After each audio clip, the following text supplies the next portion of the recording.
Hey, bienvenue à toi, c'est Eda et Maris. Allez, je baisse un peu le son, encore un tout petit peu, j'espère que vous entendez bien la musique. Bienvenue à toi ce matin pour cette méditation. C'est sur le thème de la bonne nouvelle. On suit toujours le journal d'exaucement de Rolf Schneider.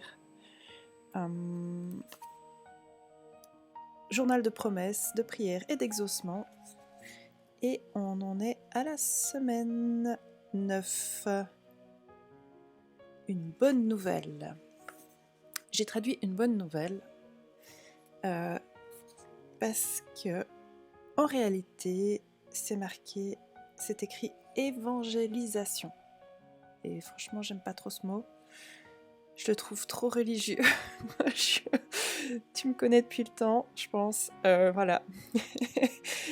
J'aime pas tous ces termes. Moi, j'aime bien revenir aux mots de base. Et c'est Evangelizo. Mais en fait, ça se traduit par bonne nouvelle. Et dans mon traducteur grec, on peut voir que c'est apporter de bonnes nouvelles, annoncer d'heureuses nouvelles, utilisé dans l'Ancien Testament pour toutes sortes de bonnes nouvelles. Les joyeuses nouvelles de la bonté de Dieu et surtout des bénédictions. Dans le Nouveau Testament, c'est la bonne nouvelle de la venue de Jésus. Voilà. Et ensuite, bonne nouvelle apportée à quelqu'un, celui à qui sont annoncées les bonnes nouvelles. Proclamer la bonne nouvelle, instruire les hommes au sujet de ce qui appartient au royaume de Dieu, du Créateur. Et ce matin, eh bien, nous allons voir la bonne nouvelle qui vient de Euge, donc bienheureux, et Angelos, le messager. Angelos, Angel, les anges. Et c'est vrai que dans l'histoire, c'est souvent un ange qui est venu apporter une bonne nouvelle. On le voit par exemple quand l'ange parle à Marie, aussi à Jean-Baptiste, si je ne me trompe pas, aussi les anges que l'on voit apparaître, que les bergers voient apparaître. Et puis, tout ça, ce sont des anges qui apportent des bonnes nouvelles, mais il y a aussi des humains, comme toi et moi, qui apportent des bonnes nouvelles. Et le verset de ce matin, que tu peux lire ici à côté, je sais pas si je vais le lire en mode studio, comme ça je le vois. Oui, je le vois. Désolée pour ma tête de fatiguée, je suis un petit peu malade, mais je me suis dit, est-ce que je fais quand même le stream? Puis en même temps, quand on apporte des bonnes nouvelles, on n'a pas besoin d'être non plus au meilleur de sa forme. Hein, voilà. Alors, quand ils eurent demandé, prié, l'endroit où ils étaient réunis trembla. Ils furent tous remplis par le mouvement du Saint-Esprit et se mirent à raconter la parole divine avec liberté. Tu trouveras le texte dans Actes 4, 31. Tu verras que j'ai fait quelques petits changements de mots que je trouve plus français. Car quand ils eurent prié, en fait, c'est un moment où ils demandent quelque chose, ils désirent quelque chose. Et tout à coup, l'endroit où ils se trouvent se met à trembler. Je ne sais pas si c'est réel que l'endroit se met à trembler ou si c'est eux-mêmes qui tremblent. Je pense que c'était peut-être un peu des deux. Ils furent tous remplis par le mouvement. Moi j'ai mis le mouvement parce que je le trouve toujours en mouvement.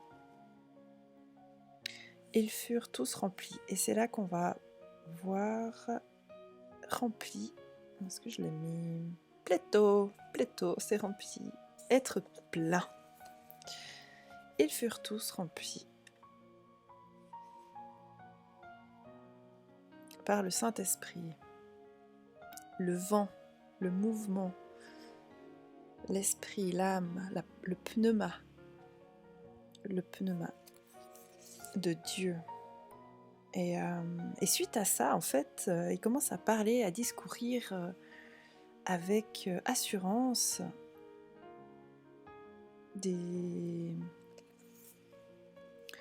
Là, j'ai mis la parole divine. Il se met vraiment à parler de choses de Dieu, en fait. Et c'est la parole divine, c'est le logos. Et j'ai trouvé intéressant parce que il y avait une petite annotation par rapport au logos. On traduit par parole en règle générale, mais aussi discours, doctrine.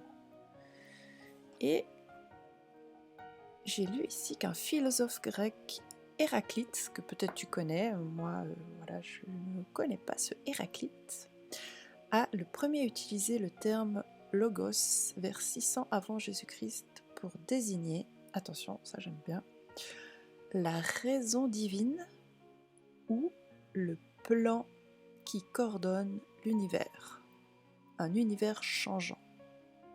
Je répète, pour désigner la raison divine ou le plan qui coordonne un univers changeant.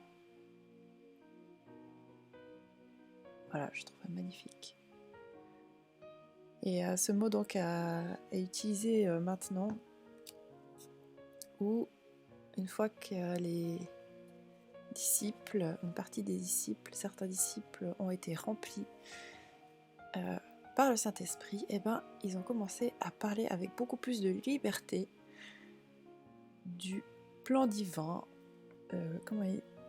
C'est des termes que je trouve très très beaux. Le plan qui coordonne un univers changeant. L'univers. J'aime beaucoup l'univers. Et on avait vu la semaine passée, je ne sais pas, la dernière fois si tu te souviens, que Jésus disait de chercher le royaume de Dieu en nous.